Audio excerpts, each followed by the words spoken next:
This is good. Yeah, much. Awesome.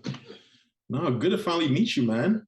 Yeah, same. I know we've been, chatting online, and I just really appreciate you taking the time to chat with us today. Absolutely happy to be here. Yeah. Well, let's just dive right in. For the viewers, my name is Zusi. I'm the founder of Jollof Gist, which is a brand that promotes all things Africa and creates experiences for all that are interested in African culture. And today we're speaking with SK. So SK, thank you so much for joining us. Again, for those that you don't know, SK was recently on season 3 of Love Is Blind. Um, for me personally, I'm a huge fan. I watched all 3 seasons, so I've been looking forward to this conversation for some time.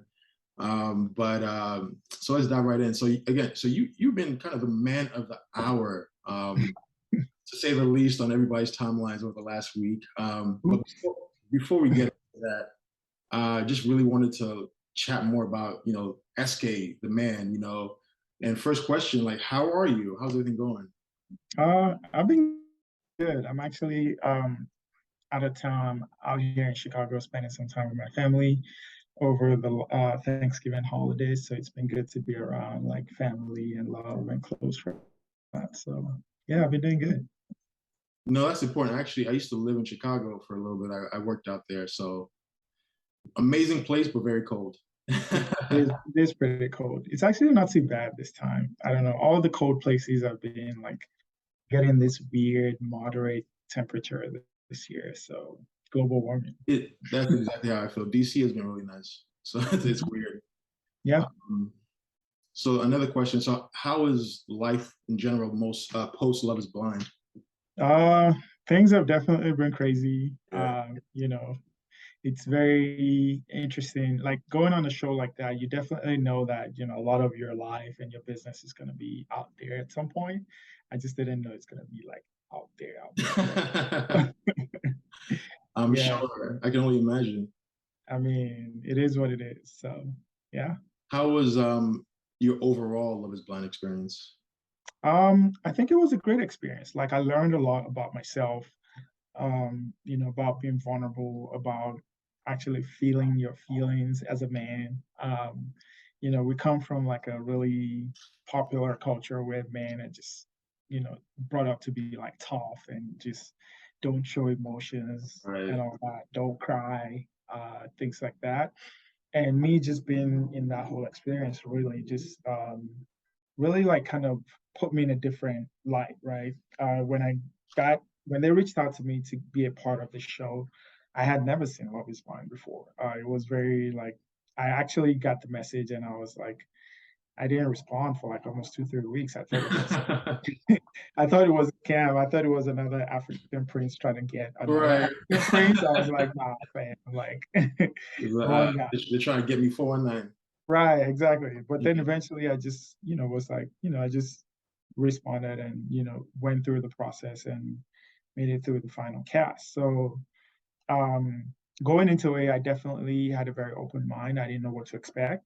Yeah. Um I was just, I had a few PTO days at work I could burn and I was like, worst case scenario, I'm just gonna go there and have a good time, learn a lot more about myself and just enjoy the experience. And I think that's Right. exactly what I did. So No, that's amazing. And again, going on a show like that, you get a lot of popularity. So how are you handling that increased popularity, especially with grad school and just your own mhm. personal life? Because again, I actually went through a similar process as you. I got my MBA a few years Mhm. ago, so Yeah. it can't be easy, I'm sure. Yeah, the good part is at least I'm in my second year now, so I'm Yeah. only on campus a few days a week. So that's definitely good. I could not imagine the show airing when I was still in my first year, and I had to be on campus almost like Monday through Friday. So it's not as bad as it would have been now. However, I would say for sure, just I had to keep the show like secret from my classmates for a very long time, like the whole first year. And these are people that you really get close to and you become really good friends. Yeah. And you take classes every day. And that was probably the most difficult part for me, just keeping it a secret from them and not being able to tell them because, of course, confidentiality, Of course. and also because I really just wanted to have like a normal first year MBA experience. Like I didn't want the whole Love is Blind situation to cloud my grad school experience. So I'm glad I actually kind of did that. And I think it's been received pretty well. Obviously, they were surprised when they found out, but my classmates, my school, my cohort has been very supportive. So I could not have asked for a better tribe going through this experience with. No, that's amazing. I can't. Again, as you mentioned, being a first year MBA going through that, I couldn't imagine. So at least it's good. You were a second year, and you seems like you built some good relationships prior to the fame. So which kind of helps. Yeah. So I'm a Nigerian man, as you know, and a lot of other people as well that are in the community were shocked to see a Nigerian man on the show, especially one that's doing well and wanting to be part of Love Is Blind. It is traditionally speaking unique. So, what made you want to be part of the show and part of the Love Is Blind experiment? Um, Again, like, when the opportunity came to me, I honestly was at a point in my life where one, I knew I was ready to get married. It was just that time for me. I think Regardless, we're age mates. regardless of the pressure we get from home, from our parents, knew like it was the right time. I think in at that point in my life, I knew I was in the right space, right Yeah. mindset. I had the right stability to want to make that next move. So it was right time for me for sure. However, I knew that going through it on a TV show like Love Is Blind is most likely the most unconventional way, non-traditional way of doing it. So with that, I was pretty open to like, the possibility of, for example, not finding a Nigerian person on the show. So Right. all that I already kind of like prepared my mind for. And I was just looking at a person as opposed to like, somebody that a person that fits what I was looking for. And I also got comfortable with the idea of not making looks the most primary part of what I was looking for because obviously I had to propose to Raven before I even met her or saw her. Proposal And to a wall. yeah, exactly.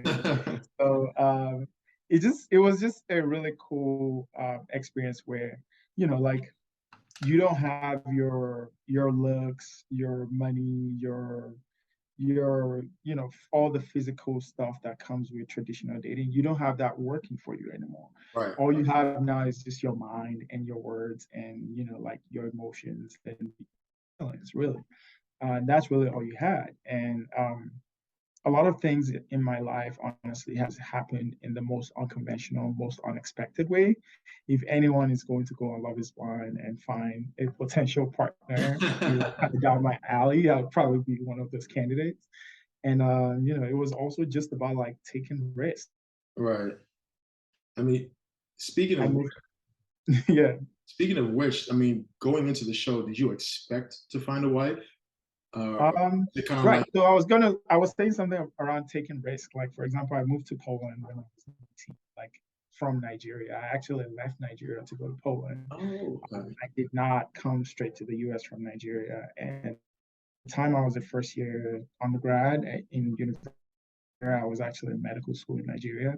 And I moved to Poland, when my university in Nigeria went on strike indefinitely. And that's just one of those examples of risk I've taken at certain points in my life that's gotten me to where I am today. And I saw going on Love Is Blind to find a potential partner as just another example of one of those risks.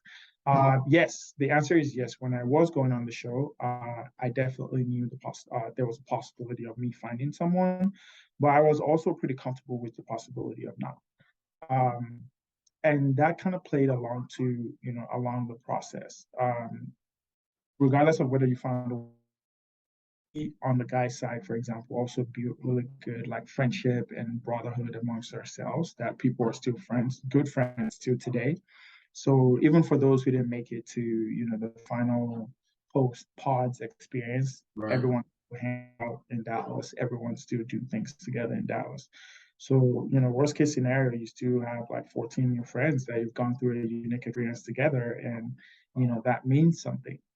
Um, at the same time, I also was I'd say a little bit more stubborn on what I was and what I was not looking for. Mhm. So for me, That's it was important. more, yeah. So for me, it was more like, I definitely stayed away from questions around like how the person looked, or, Yeah. what nationality they're from, or, their race or their background and things like that, because Right. I just really wanted a very holistic experience coming out of it. No, that for sure makes sense. I think, I mean, it worked out to your favor. It sounds like you, I mean, from a fan watching the show, you and Raven definitely had a very genuine connection. And it started off a little slow, but then it definitely picked up. And Mhm. it was good to see how it evolved over time. Yeah. Um, but and speaking of a family, one of the family members that everybody loved was your mom. The fact that she became so loved on social media and so loved by the fans watching the show. How did that make you feel? Honestly, for me, that was just my mom. Like that's just on any other day. She's so full of love and so full of life that, she loves wholeheartedly, and she had no prejudgment about people. And I mean, of course, there are certain things that's very important to any mom, really, Of course. about their son getting married and all that. But even like me trying to sell the idea of Love is Blind to her, like it wasn't a hard sell at all. Okay, that's You good. know? Yeah, it was not a hard sell at all. I thought I was pitching her, and she actually. I never watched the show before they reached out to me. My mom actually watched the show, so when I was going there to like pitch her this idea of something crazy I'm about to do, she was like, "Oh, is it that show where they sit in a pod and they talk about like, yeah, oh yeah, I've seen that show." That's So that hilarious. made my job easy. And so she loved the show as well. So that's good. Yeah. Mhm. That's really cool. Um, so again, I know I've mentioned as a Nigerian man myself, one of the things I personally appreciated was the fact that you were rocking Nigerian attire in a lot of those spaces on the mainstream television. So how important was it for you to show that part of the culture? Also, what's your tailor's information? I may need something made of. So Um, One, again, it was very important for me to bring my whole self to the experience once I signed up, once I got accepted into the program. Um, and I think portraying myself otherwise would be uh, not genuine. It'll be very inauthentic. right, People who know me outside of Love Is Blind know that that's just how I dress normally. I mean, not every day, obviously, of but course. people who know me outside of the show like were not that surprised because they Yeah. couldn't have any less from me. I live in the Bay Area now, and even before the show aired, like I wear Nigerian outfits to school. I wear my Yoruba hat to class. Like I don't care. Yeah. I feel like in a world where that's driven by like trends and wanting to be appropriate and wanting to be right on conform to certain societal things, I think it is very, very important for people to still keep their originality. The Bay Area also is an environment that really encourages that. Really, Bay Area has style, has culture, Yeah. has just really good. It's a really good environment for that kind of thing to thrive. Um, and for me, like I bring my African self to wherever I go. My Yeah. Afro beats, I bring my Nigerian food, I bring my, I still speak Yoruba very fluently. And anything less would just not be really me. So Right. yeah. And No. of the tailor's information, I used a couple, but most of the outfits I had on the show is from one of my friends actually that's based in Houston. He actually has a brick and mortar store in Houston. Oh It's called wow. K Stitches. Um, on Instagram as K Stitches, just like that. And he designed most of my stuff, including the wedding day outfits, all the groomsmen stuff, Okay. throughout the show. For the I did wear a pretty popular Nigerian designer called Mai Atafo. I think his page is atafo.official on Instagram. That's ATAFO.official. Okay. on Instagram. And my shoes was from another Nigerian designer based in London. His name is Lolu, and I think his handle is Lolu Instagram. So that's where most of the beats came from. What's his handle again? It disconnected for half a second. The guy with the shoes is Lolu, Okay. Loluesq. So like Lolu ESQ. Okay. Mhm. So all these designers, I need my own. I'm coming. Yeah. It was very important for me to, I mean, of course, there were scenes where I wore like suits and other outfits. Some were shown, a lot more were shown. Actually, I wore a lot more African outfits than you guys get to see on the show. So, Okay. yeah. No, that's awesome. I'm again, I'm very big on African fashion as well as maintaining the culture. I feel like the fact that we're here in the States is just really important to still be able to hone in on who you are. And so again, I appreciated that And part. people actually like that. It's a really good icebreaker conversation starter. Oh, Like, for sure, for people sure. would see your hat and ask you, "Oh, what is that? Where is that from?" And if you're an introverted person and you need something to like break the ice, they, different. And the rest, the conversation. Yeah, no, I mean, it makes sense. So continuing with the culture, was your goal not only to teach Raven about the culture, but like again, just the viewers itself about Nigerian culture? Um, Honestly, in the moment, I was really just focused on that moment. I definitely knew that people would see and pick one of the things from that. But overall, I also saw going on the show as an opportunity for me to like showcase the African culture, the African tradition, Yeah. food, even music. I think there was a scene where I did like my best dance, like right after the proposal or I something like saw that that. I saw that I needed more height on that kick, man. Uh, so yeah, I just really wanted to bring my complete authentic self. Yeah, And honestly, aside from that, I yeah, don't think there's ever been a better time in America to be African. yeah. With No, I agree.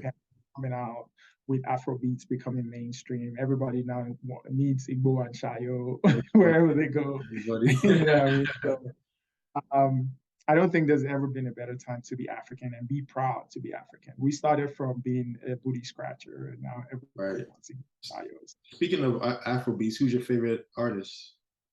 Um, Tough question. Tough question. Top top two, Definitely like the mainstream guys, Burna, of course. Wizkid, Davido, and all that. I think for right now, it just has to be Ashake. Like I'm biased because Ooh, of Yoruba, I and think he's just been killing it lately. he's killing it. He came out of nowhere this year and just has been scattering the place, hit after hit, and his just a Yeah, swag and charisma. It's a sight to see. I'm enjoying his they presence. call it the African audacity. Exactly. No, he walked in here kind of knowing like I own this. Hmm. Um, but no, so moving on, I'm not sure if you may have seen these comments, but there have been a few comments around like um, folks didn't think maybe you should have been on the show because you're going to be moving to California for grad school. Um, how do you feel about that thought process?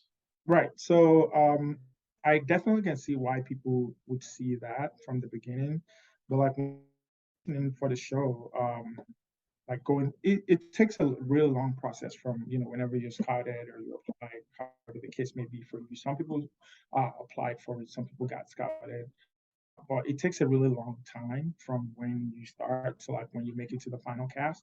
When I started the process, I wasn't even sure if I was going to business school or which business Mhm. school I was going to. Yeah, Definitely had like few top options in mind of where I want to go, and knowing that that possibility of not being in Texas is there. But it wasn't until like later on in the process that I finally got accepted, and also got accepted with a full ride scholarship, and it just became part of my story. yeah, And to that effect, everyone I dated in the pods within like the first 3 5 conversation minutes of our conversation, I always laid out all the cards like, hey, by the way, like I'm gonna be going off to grad school, just to make sure I set that expectation right. And some people were cool with it, some people were not, and that's completely yeah. okay. So No, yeah. full transparency is important. So that's good that you at least shared that. But that's also good background knowledge. I didn't realize it took that long of a process. So um no, but that's good. So next question. So we learned in the reunion episode that you and Raven were back together. Fans were very excited, but unfortunately, shortly after, we saw the post, like the joint post, that you guys decided to go your separate ways. Mhm. Um, you guys did mention that you were not able to provide additional, details. Like, is there any new information that you guys can share, or at least Um, about the I think status I of? recently shared an update around that. Yes, we're no longer together. However, when people saw uh, the statement about an ongoing lawsuit, people were saying, "Oh, in SK." No, that is not the case.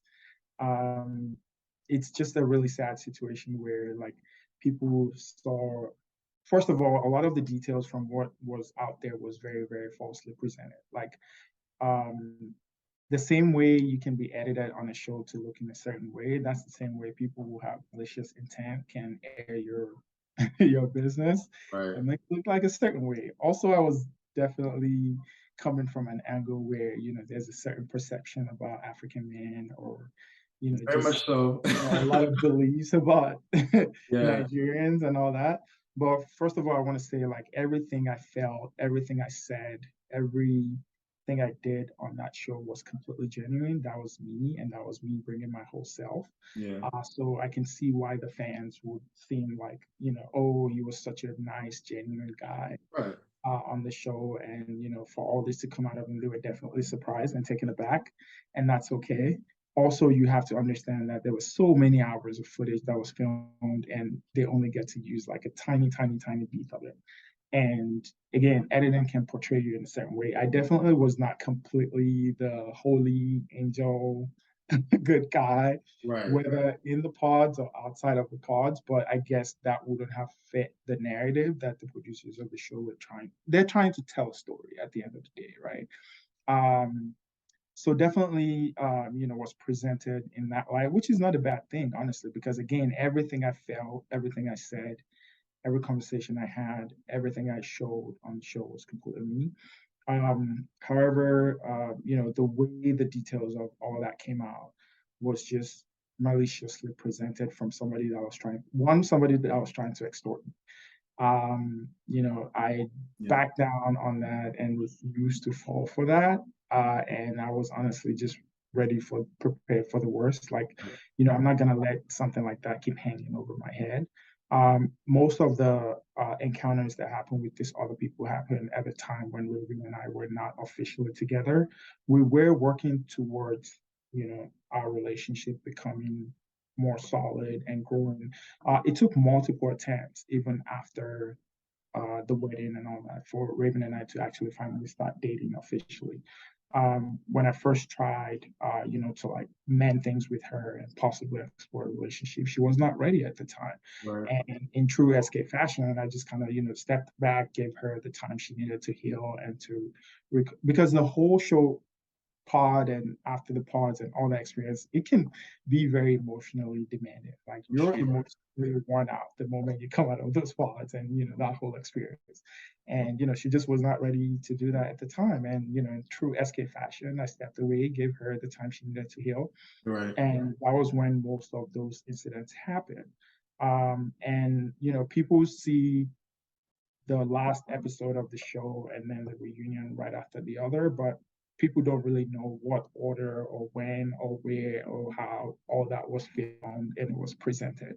At the end of the day, it's a TV show, and like the way the turn of events happen is completely different from the reality, and I can't really do much. I'm honestly really, really deeply sorry about how much pain and how much hurt I caused her as a result of that, just yeah, from nobody, especially from someone you love and someone you love publicly, and from a relationship that was as public as that. However, like that's how things have turned out, and I am ready to just you know pick myself back up and get ready for what's to come, and just move on with our lives. So we're still in pretty good terms. We still care for That's each other. good. That's good to hear. However, we are not in a relationship anymore. So Understood. Understood. So, and when did the wedding end? I think the last when you guys actually got married was in 2021, correct? I can't really say Or like a lot of the oh, details. that's Yeah, about like yeah, but it's been a wonderful ride, I would say. yeah. And I'm glad everyone just got to see that story. Everyone got to see how things turned out, and yeah. No, it was a beautiful ride. You guys again made a beautiful couple. A lot of fans were disappointed because obviously everyone was rooting for you, and it's unfortunate that um, as you mentioned, these outside factors have impacted your relationship. I'm not. Yeah. Was that? Would you say that that's the primary reason you guys did break up? Unfortunately, or No, I mean it is part of it for sure. The right, circumstances would have been different if we had like a private relationship. right, I don't think it was the only reason, but it was definitely part of it. okay. And I know that there were three young ladies that did say these things. And do you feel like all three of them did have malicious intent, or just I know I'm putting you on the spot here, but how do you feel about that? I can't again. There is also like an ongoing legal case about this, so I can't really say much about Okay, that. But all I'm gonna say is like you can't really believe everything you see, even with all these receipts that was presented. right. You guys don't have all the information, and I'm just stuck in a position where I just have to suck it up and accept that. And Yeah. yeah, Well, hopefully, I mean, again, hopefully we do, get some of this information in the near future. I know that there's going to be, it may take some time, I assume, but we're looking forward to, hearing from you some more because there are a lot of fans here that did and still do, love SK, and they appreciate your, how genuine you were and, your story and how kind and hearted you are. And so I don't think that has changed, obviously. yeah. Honestly, when I think about this whole experience, Yeah, that's just one of the things that gives me some kind of solace, right? yeah, Like I know that I know myself and I know what I felt and what I did and what I the decisions that I made on the show and off the show. And people get so invested in the TV part of it yeah. and the reality show part of it that sometimes they forget there's like real people with real emotions and real relationships behind the camera. No, no, I completely understand. So, what are your takeaways from the experience? I know a lot occurred. Do you have any major ones that you can chat? Um, I think one of my biggest takeaways is just how much I've grown personally as a person, and as someone, as a lover, as a human. I definitely have much better command of my emotions and my feelings and my, just like things in general. Like I feel like I was able to develop my emotional muscles for sure after going through that whole experience. And I also really feel like, just overall, it was just, and something I never would have thought I would do, and I ended up doing. So, yeah. No, it definitely takes courage to be on a show like that. So, I commend that for sure. If you could go back to day one in the pods, would you do anything differently, though? Um, Honestly, I was very unprepared going into the whole experience. Like I've never before. I'm not a Yeah, TV person. I actually don't own a TV even till now. So definitely not something I was, I'm not a professional actor or anything like right. that. Um, so for me, it was for sure like unknown territory, just exploring something brand new and something I didn't see coming. Um, would I do it again? I think I'll do it once, and I think I already did. Looking for love, definitely, I would look for in a completely different way.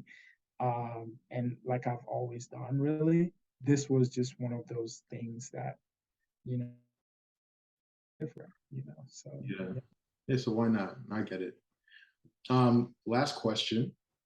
So I noticed that you went to Afrotech.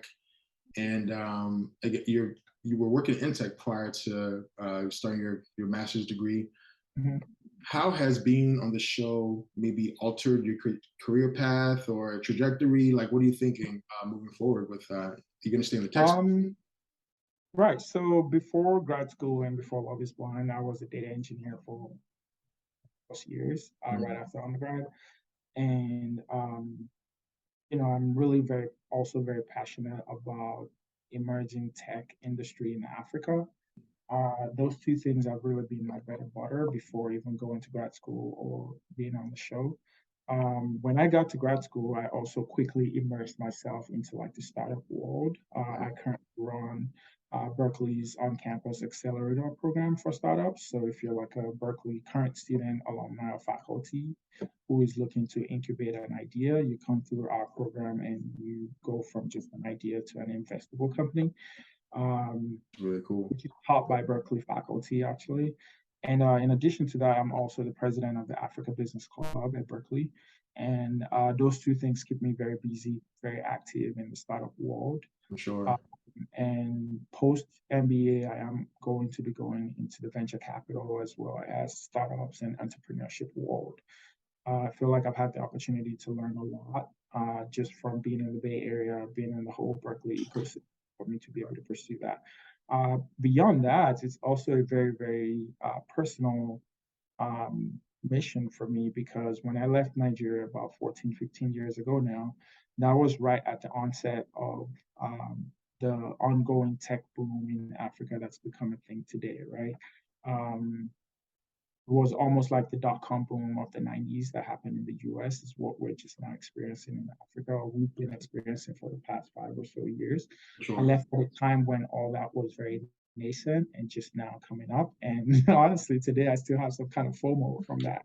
So I definitely took it upon myself um, and was very intentional about using my network and my connections and even my opportunities and even designing my studies around that. That way, whenever I'm done, even before I'm done from grad school, just creating that platform that helps connect African startups to like Silicon Valley resources, capital, and just growth opportunities. And I think UC Berkeley has definitely allowed me to do that. Being in the Bay Area has also helped a lot, and I'm really excited for the future. No, that is amazing. I, coming from the Jollof Gist community, we wish you, all the success in your future endeavors. And it was great to see, Africa being represented on, Netflix. Obviously, you see a lot of Nollywood shows and South African shows have been, doing amazingly well on Netflix. But it's great to see, homebred Nigerians on the show. Um, any plans to go back to the continent though to actually live? Um, Yeah, I actually go back to Nigeria a couple of times a year. I'll most likely be there in December as well. I go back sometimes. I just recently came on a trip with my brothers, just like a little trip. We haven't all been in Nigeria at the same time, so Okay. I was just there this past summer in July with my brothers, and that was a good time. And other than that, I still have like friends, family, extended family, and, different things going that involves me to be there. So I go back pretty often, actually. Now, SK, thank you so much for your time, man. Really appreciate it. Whenever you're in DC, Jalop Juice will host you. So don't, Okay. No, well, I'm holding you to that. I'm holding you to no, don't DC doubt. is always a good vibe. So we'll definitely be looking forward to that. For sure, man. Let's stay in touch. All Thanks. right. Take it easy, man. All right, take care. Yeah, bye.